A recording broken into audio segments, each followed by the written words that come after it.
Hi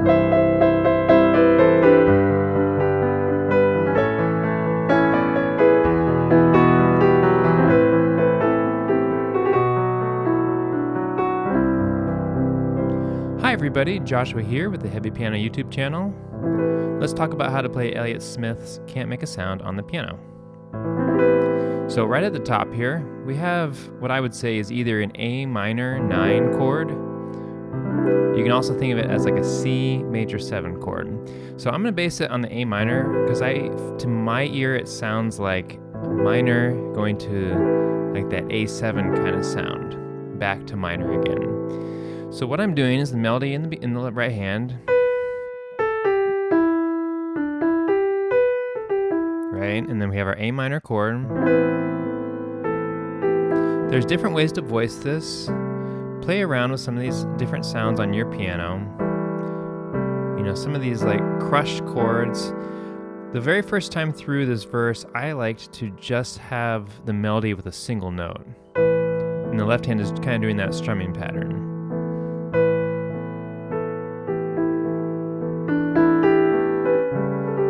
So now it's an A7. I'm doing it over C sharp. You could try it in some root position things, try some different voicings, see what it sounds like. I messed around a lot to figure out the sound I wanted on my piano. But anyway, so I'll start over again. A minor 9, A7, back to A minor 9, to D, and then we have Can't Make a Sound, to E minor, B7, C. So we'll do that much again, going back to the A minor sound. This time I may add a little bit of a few supporting notes in the right hand.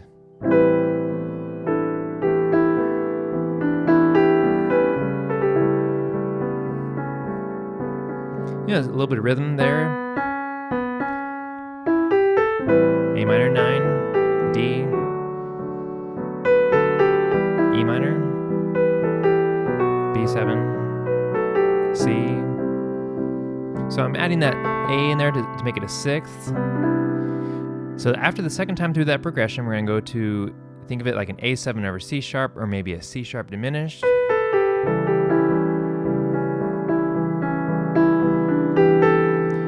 D, A, A9, C.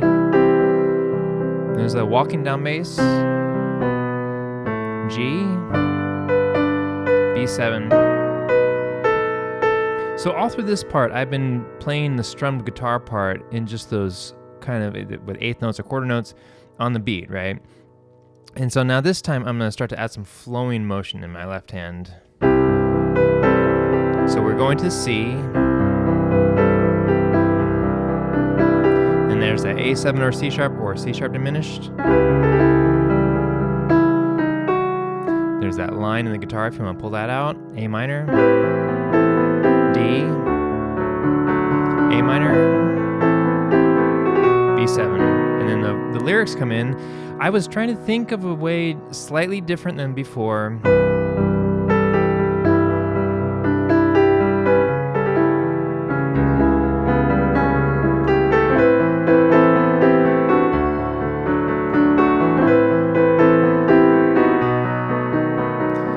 Just think of ways to make it flowing, give it movement, change up the feeling a little bit, just working within those chords. So we're gonna go back to the C again. The A7 or C sharp diminished. A minor, D, and this time will be Can't Make a Sound going to the E minor. B7, C, C sharp diminished, or A7 over C sharp, D,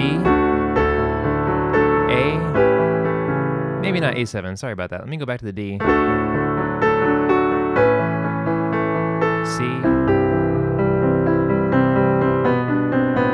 Again, you could use that walking down bass line to G, B. Okay, so now we have our big chord loop at the ending. and I played octave with that C in there, right? So we're on C chord. The chords are C, G. This is the why should you want any other when you're a world within a world. C, G, A, E, A minor, B7. So that very first time, I'm playing this over those chords.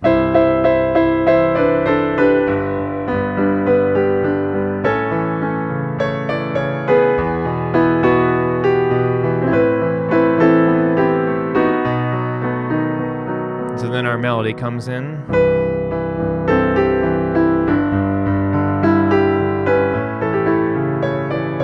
I like to put that little part in there every time.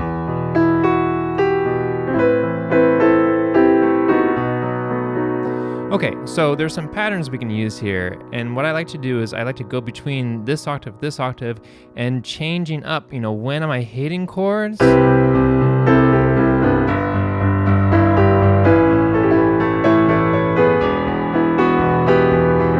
So there's the sound you get, right, with those repeated octave kind of sounds. There's a sound you get with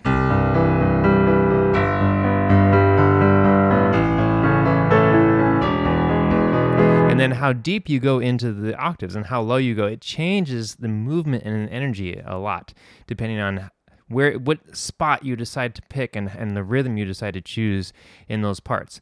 So what I like to do is just pick something to start with and then see if I can vary it and pull the energy and emotion out of there. So if I'm big, I'll make it big in a different way. So like, let's say I'm doing octaves.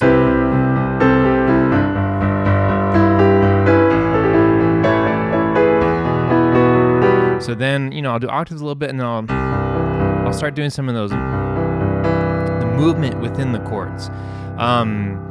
Also, you could do fifths, like power chord kind of sounds.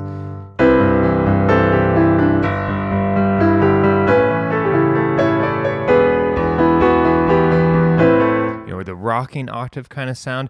Anything so it's like, here's the downbeat, here's my energy, here's the movement I'm working towards and forward with, but without making it too stale.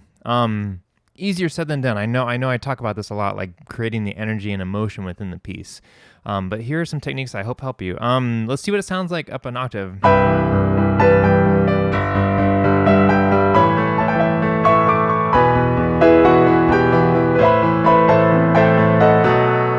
Also changing my octave to the ninth to just create a little bit of rhythmic movement to the ear as you're playing the same rhythms.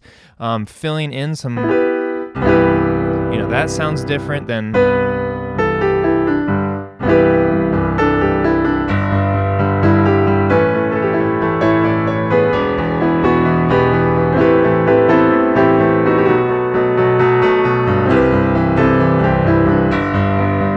just some different techniques to try to draw more out of the music, because the chord progression itself, the loop, is really cool and it's beautiful, but you don't have the benefit of all those instruments in the recording. So I don't know what your goal is to play this piece. Maybe just like Elliott's music and you want to get close to it, or you want to create your own version, or you want to completely recreate the way it makes you feel. So there's no right or wrong, but there are some different ways you can draw more out of what Elliott did with the music. So I hope this is helpful for people. And then, at the very end, when I pull back, I definitely gave myself more loops at the end. And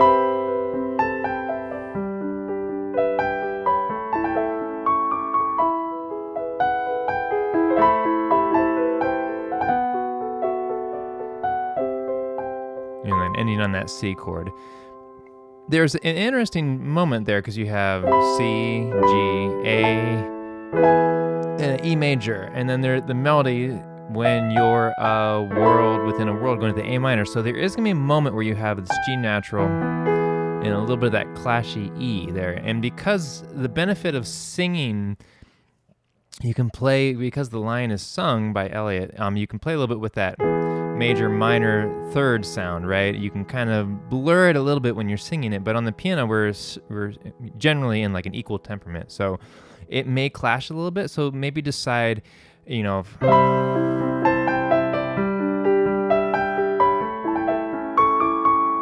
so definitely land on that downbeat with the E major. Then maybe I'll pull the major third out, right? So I don't get that clashing, you know, I don't get that. It's more just like an open power chord kind of sound, so I don't get that clashing major third, minor third sound. Totally up to you. Yeah, but those are the chords and melody for that song. It was really fun to revisit it. One of my patrons requested it.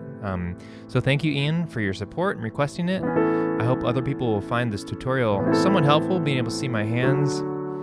This is the way I think about these songs, just the chords and melody, and then I sit down and try to make something meaningful. And, you know, the same way that, you know, I connected with Elliott's music all those years ago, I try to make something at the piano that I connect with, or that feels the same way, or maybe even is just a different take or a different way of hearing a song that means a lot to me. So I hope these chords and melody help some of what I'm talking about, the philosophy. So there we go. There's that nice E major minor clash there, right?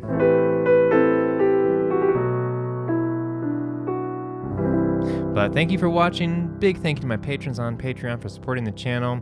I am going to be moving at the end of this month, and I'm going to pack up. I'm going to make a couple more videos for the channel, and then I'm going to pack up my studio. So anybody that doesn't want to hang out for a few weeks while I'm not able to make videos, I totally understand if you want to take off. But I am very thankful for the people that do stick around and support the channel with a little bit of money every month. It means a lot. So thank you so much, patrons, and everybody else for watching and sharing the videos and your kind comments and questions. So I will catch you next time, whenever next time is. It'll probably be a few weeks. But thank you for watching and enjoying the music on the channel. So take care.